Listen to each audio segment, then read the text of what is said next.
My girlfriend at the time, who was an up-and-coming actress by the name of Helen Mirren, we Hang on, let's just enjoy that for a moment. He's been called Hollywood's ultimate tough guy, the actor who can single-handedly take down a room full of bad guys with a particular set of skills. But at 72, Liam Neeson recently made a quiet, surprising announcement that left fans stunned. He's done with dating. This isn't just another Hollywood story. It's a story of true love, profound grief, and a search for peace in a life that's given him so much, yet taken away so much more. Liam Neeson was born into a modest life in Ballymena, Northern Ireland.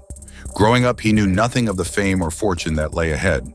His childhood was far removed from the glitz of Hollywood, shaped instead by small-town values, family bonds, and a love for storytelling. Liam was drawn to acting not out of a desire for fame, but from a love for stories that connected people, that made them feel and understand each other. Acting was his way of experiencing the world beyond Ballymena. As he found his place on the stage, Liam's path brought him into contact with Helen Mirren. She was more than just a romantic interest. She was a mentor, a partner who opened his eyes to a broader world of art and culture. Helen was the first person who made me understand love in a way I hadn't before, Neeson would later say. Their relationship lasted years, and though it ultimately ended, it helped shape his understanding of commitment, respect, and passion.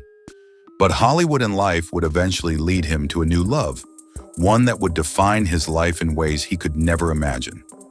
In the early 1990s, Liam met Natasha Richardson while performing on Broadway. Natasha was no ordinary love. She brought Liam a sense of belonging, a grounding influence that allowed him to fully open his heart. It wasn't just the chemistry, it was a deep, unbreakable bond.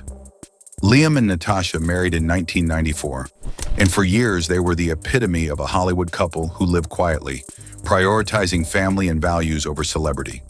Together they raised two sons, Michael and Daniel, far from the spotlight. Their home was a place of laughter, love, and simplicity.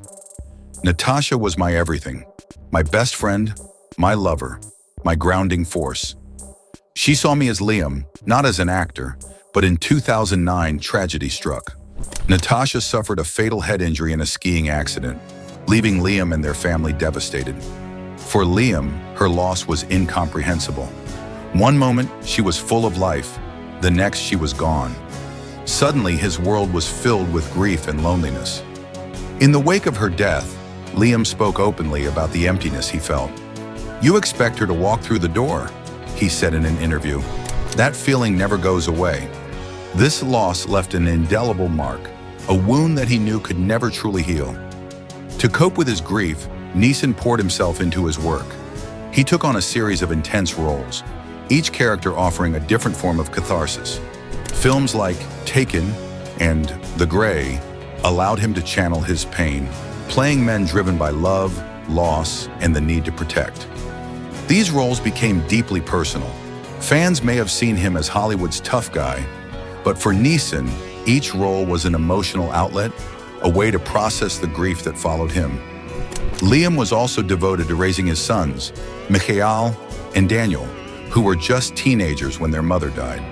He took on the role of both father and mother, striving to keep Natasha's memory alive and create a sense of normalcy for his boys.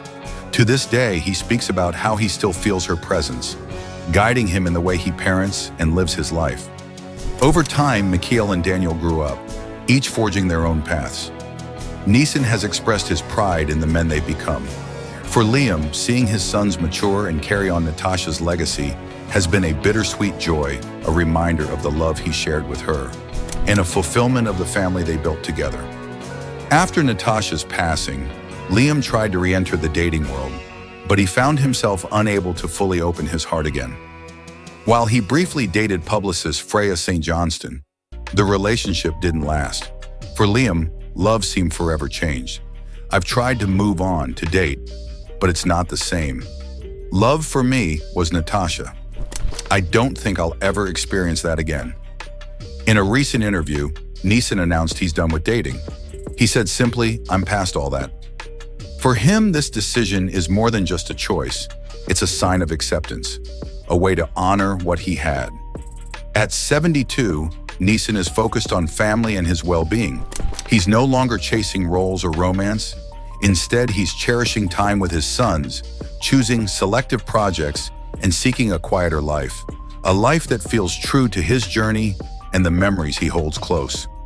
For Neeson, his legacy is no longer about finding new love, but about honoring the love he had, passing down the values he shared with Natasha, and finding peace in being present. Liam Neeson may be done with dating, but he's far from done with love. His story is a powerful reminder that love, once it truly touches us, stays with us forever. And sometimes the most courageous choice is to simply honor what was while embracing what remains.